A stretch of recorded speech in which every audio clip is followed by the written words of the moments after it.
Hello. Now, I found this gorgeous, gorgeous bumblebee. It was quite early in the morning, and as you can see, unusually static.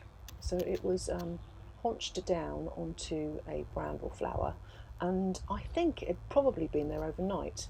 Now, bumblebees often fly in air temperatures which can reach 10 degrees or lower, but what we really need to understand is they can't actually take off unless their flight muscles are over 30 degrees C. And the temperature of the thorax during flight must be maintained between 30 and 40 degrees, regardless of the ambient temperature.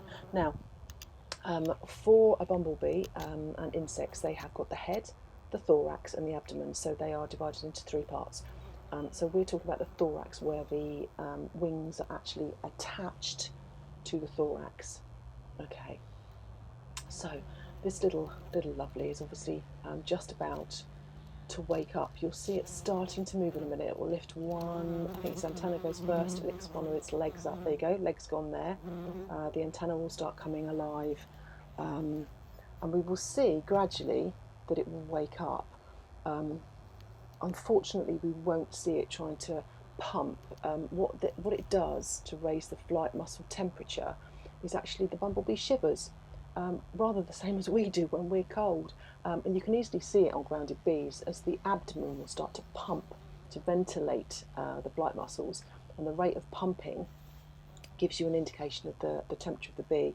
Now, unfortunately, I didn't catch this on this bee, but you can see this bee just starting to come round. In a minute you might see that lovely long tube coming out, which is forming how it sucks up the pollen. You probably see it is cleaning at the moment. Oh, I just love this film, it's gorgeous. Look at that fantastic bee. You can see the bits of pollen all over the bee as well, but in a minute you can see that long tube that will come out and it will clean the tube off. Now the greatest thing, I mean obviously that didn't reach temperature while I was taking the pictures, but it's just beautiful. Love it. Now these lovelies, much like the bumblebees, they gather nectar into their honey stomachs, which is actually contained in the abdomen, and they collect and collect and collect. Now, to fill the honey stomach, the bumblebee may have to suck nectar from 60 flowers just to fill that honey stomach up. It's a lot, isn't it? So she has to find or visit 60 to 100 flowers and then return to the nest, which could be up to 2 miles away. So providing supply of nectar to her nestmates would not be possible without the honey stomach to carry it in. Look at that gorgeous wings, aren't they beautiful? What else can I tell you? Oh, goodness me. In a lifetime, they could fly, God, they could be sucked up to 80,000 flowers in their lifetime. It's amazing, isn't it? Just look at that, gorgeous. And you can see here actually the pollen sacs on the back of the bumblebee as well. Look at those, they are just round. So not only is she collecting pollen on the back legs, but she's also filling her honey stomach as well. So it's really, really busy bee.